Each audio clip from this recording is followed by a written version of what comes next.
Been a long off season, especially for our coaches since our last game. I know our players, because of our last game, had a little different chip on their shoulders this whole off season. I think we've had a great summer of working with Coach Bose, our strength coach. They've worked like dairy farmers and ranchers here in the valley to, be out there in the sun and train when people aren't necessarily seeing them, but in anticipation and hopes that we're going to have a special season.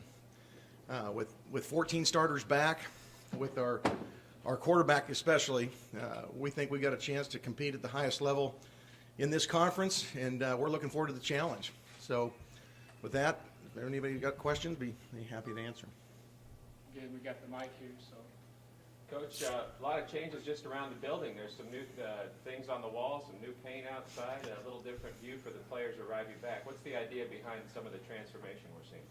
Well, I think recruiting is key to everything, and to have facilities that show our history, that show our present, and show where we're going, to add a little pop, obviously helps recruiting. And John Krebs and our administration has done a great job of facilitating our efforts in order to dress our halls up.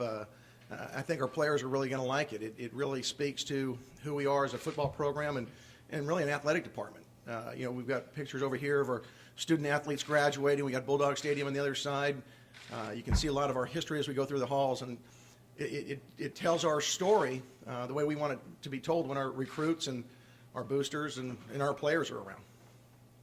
Coach, it's been a long time since Fresno State's been able to keep both of its coordinators in the offseason. How important was that to have those guys back in place for this year and for this year's run? It's critical. I think anytime you go into a second year of a system, you make a quantum leap of efficiency. Players knowing what they did right and what they did wrong in the offseason and can really grow and build and develop. I think it's going to be huge for Derek. People ask us, hey, he was the conference player of the year a year ago. How's he going to get better? Well, I think people will see he'll be much more efficient. He'll know, innately how fast our offense needs to be and what plays to check to. I think defensively, we played well at times last year. We played fast and physical. I think we'll be even faster this year. So I'm excited that we were able to keep 8 of our 9 assistants, and especially both our coordinators. Questions? You guys are easy. Was there a lot? Every year is tough. If you look at the landscape of college football, it's probably, I would say, maybe less than 20% of the football programs return an entire staff. Coordinators move, year to year. And I think people realize, the differentiators in college football, obviously recruiting is number one, but having good, strong coaching is a close second. And when you have the dramatic impact that Dave Schramm did and Nick Toth did on both sides of our ball, it gets noticed around the country. And we had some people inquire and try to come after him a little bit, and I was happy that we were able to keep him here. And I know nobody feels satisfied about last year. Our coaches and our players know we've got some unfinished business. I think that was part of the reason, and our administration's doing a great job to trying to improve our facilities to make it feel like, hey, our vision and our administration vision is the same. We want to continue to compete at a championship level, and that's what helps people want to stay. Coach, some people make a bigger deal about speeches than others. You welcome the whole team tomorrow. It's the start of the fall campaign. Is it a big deal what you say? Does it matter? Are you hoping that there's an impact or a mindset that they grasp from whatever you have to share in welcoming them? And can you give us a sneak peek without stealing your own thunder? Well, I don't know that my talk tomorrow night's going to make a big difference. I think when we first came in, just the way we established how we do our business, our process, is much more important than one speech tomorrow. The thing I'm excited about is I haven't seen our entire team as a unit since back in May. We've got some new guys that have come in this summer. To have everybody together tomorrow with our coaches and all of our players I'm psyched about. We all know the potential of this team. Part of the thing I'm going to talk to them tomorrow is about we've got to ignore a lot of the noise that's out there. We didn't do a very good job of that last December when people told us how good we were, for winning the Mountain West championship. We didn't handle that very well. I didn't do a very good job of keeping that noise away from some of our guys. We're doing a better job this year. Our guys touch that stove, they realized it's hot, and they don't want to go there anymore. So that'll be part of it tomorrow. At the same time, I want to challenge these guys to expect to be the best, and that'll be brought out tomorrow. Coach, this time last year, heading into fall camp, there were some question marks there, some screen positions, partly because of the switching schemes, but this time around, what's the confidence level for the team, based on the overall depth you guys have heading into fall camp? I think both sides of the ball are extremely confident. When you've got a core nucleus of, I think we've got 7 or 8 starters on either side of the ball, that familiarity with the systems and each other, and having success to validate it does nothing but help your confidence. We do have some areas that we have to find out depth-wise, and we've got some concerns there, and that's going to be one of our challenges in camp. We've got to find out who's going to be the backup to Derek. It may not be one guy. We'll see how that goes. We've got to solidify our offensive line. We've got a couple of solid starters that we feel great about, but we've got 3 jobs right now that are a little bit tenuous, and we've got some new guys coming in. We'll see how they compete. We feel really good about our running back position with about 3 or 4 guys, but I don't know who's going to be the starter right now. And so that competition will be fun to see.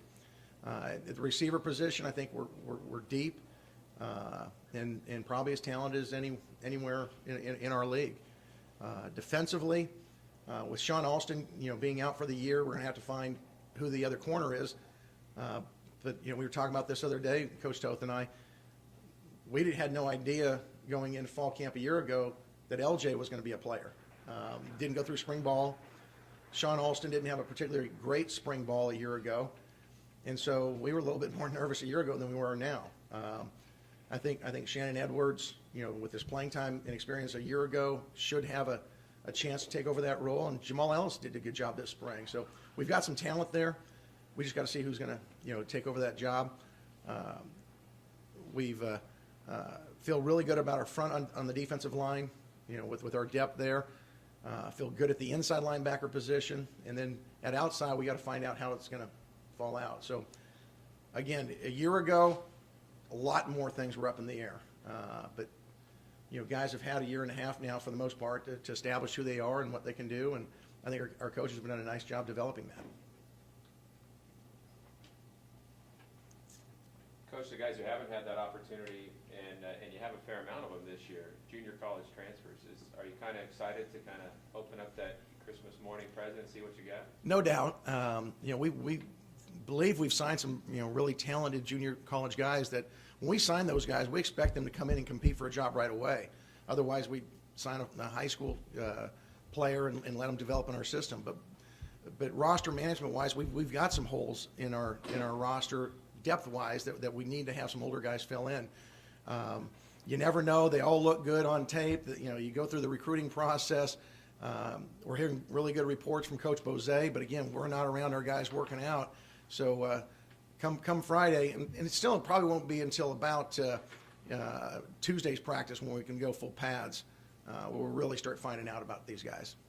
Coach, I know you were saying you haven't seen the team since May, but any particular players that you've been informed of or maybe even seen of making dramatic changes to their bodies this offseason? Just seeing guys walk through the hallways, I think a bunch of them look different. I saw LJ maybe a week or so ago, and he's really thickened up. I think we've got a great work ethic on our team, and I think Coach Bose really pushes our guys where there's a lot of to create a self determination. Where it doesn't have to always be external. He's got some internal leadership within our team pushing each other, and that's exciting to see. A year ago, most of our players were in survival mode. They were just worried about themselves. You know, hey, how's this new offense, defense, all this off-season training going to work?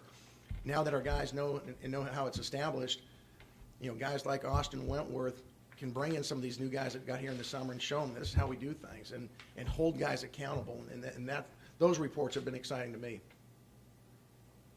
Coach, over here, last year, fast, physical, fanatical, that was your catchphrase, play with your hair on fire. What do you got for us this year? That's going to be our signature. Just when you watch us play, hopefully people look at us and think, that's a fast football team, they're physical, and they play with a fanatical effort. I think that's a great identity, and that's something we're going to drum into our players, and hopefully that is reflected at practice as well as every single time we go on the field and play. Coach, knowing that you have a competition, everyone talks about, hey, you got a favorite to win. How do you keep guys in the moment and knowing that other teams around the conference have gotten better as well? And so it's never just given to you. So how do you keep guys balanced? How do you keep guys focused for the task? Well, it's something that I think we address with our players all the time.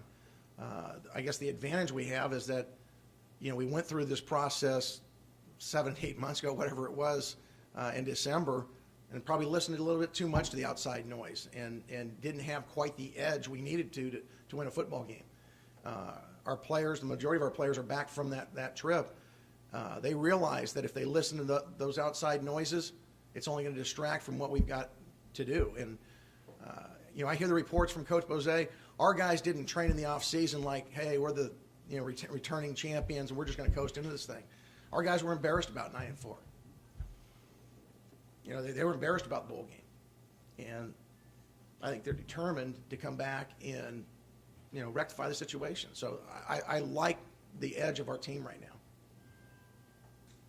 Coach, can you comment on the leadership on the team as you see it? Again, I haven't seen them since spring, and so it's kind of secondhand information, but I'm really excited about it.